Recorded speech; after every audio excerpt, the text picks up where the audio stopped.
I'm a liberal, and I don't believe the polls. Not because I dismiss them, but because history has taught us a hard lesson about complacency. I know it's tempting to laugh at conservatives wearing "do you believe the polls" sweatshirts at rallies. I've seen the memes, I've heard the jokes. It smells and looks a little Trumpy. I get it. But what if there's a smidge of truth in it? What if they're picking up on something real that we're choosing to ignore? When you see a poll, what do you actually see? A number, maybe a headline that says one party's up, the other's down, but let me tell you what's under the surface. Pollsters don't talk to everyone. They can't. So they talk to a sample, a few thousand people max. And they're not just trying to reflect the country as a whole, they're trying to reflect who they think is actually going to show up and vote. That's the key. So they'll say, we'll need this many women, this many men, this many young people, this many seniors, this many university grads, this many people without degrees, this many in this province, and so on. And here's where it gets tricky. Sometimes they don't get the balance right. Maybe too many university-educated women pick up the phone and not enough working-class men. So they weight the numbers. They adjust them. They basically go, okay, we heard from too many of this group and not enough of that group, so we'll tweak the math to reflect what we think the electorate will look like. But if those assumptions are off, if they overestimate one group or miss the mood of another, it can throw the whole thing out of whack. That's how you get polls that look right on paper, but blow up on election night. Remember 2016? The national polls in the US missed the story in places that mattered. Why? Because of non-response bias. Because the samples were skewed toward college-educated voters. Because the assumptions of who was going to show up were wrong. Fast forward to 2020, and the miss was even worse. Polls overestimated Democratic support by nearly 4 points nationally, the biggest polling error since 1980. And in the battleground state of Wisconsin, they were off by 7 points. Now, yes, U.S. pollsters learned. In 2024, they finally got it right, but it took 2 major democracy-shaking failures to course correct. And this isn't just an American problem. Look at Brexit. A vast majority of polls predicted Remain. But when the votes came in, 51.9% voted to leave the EU. The models failed, the sentiment was missed, the stakes were real. This is a global pattern. Polling consistently underestimating moments of emotional intensity. Moments when something subtle shifts and people make decisions they hadn't admitted to, not to a pollster, not even to their friends. What if the next big polling miss is happening right now? A question I keep asking myself is, how firm is the liberal vote? Your friends and family who are telling you they're voting liberal, what happens behind closed doors? In the quiet of the voting booth? Does their fear of Trump subside and turn to a craving of something else? After 9 years of liberal leadership, are we underestimating the sheer force of the desire for change? This is why I keep telling anyone in the Liberal Party who will listen, yes, because of Trump, voters want stability, but it must be stability that feels and looks different.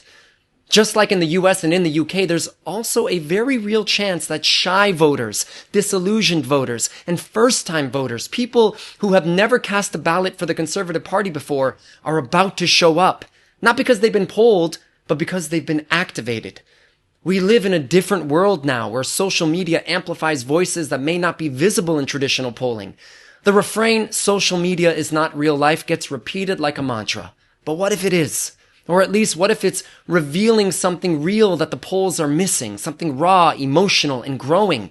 The resentment, the fatigue, the longing for something new. Maybe it's not just noise. Maybe it's signal. As liberals, we believe in science, in facts, in data, in what is tangible. And that's a good thing. It's one of our best qualities. It's why I am a liberal. But not everything that's real can be measured. I know this as an artist and as an actor. Sometimes it's the energy in the room, the shift in tone, the unspoken feeling that tells you what's coming next. Sometimes it's the vibe that says more than the numbers ever could. And when we dismiss those intangibles, we miss the story. Nowhere is that more dangerous than here in Canada, where we've become overly reliant on polling aggregators and election models. They take national polling data, what 1,500 or 2,000 people say across the country, and use it to project outcomes in individual ridings.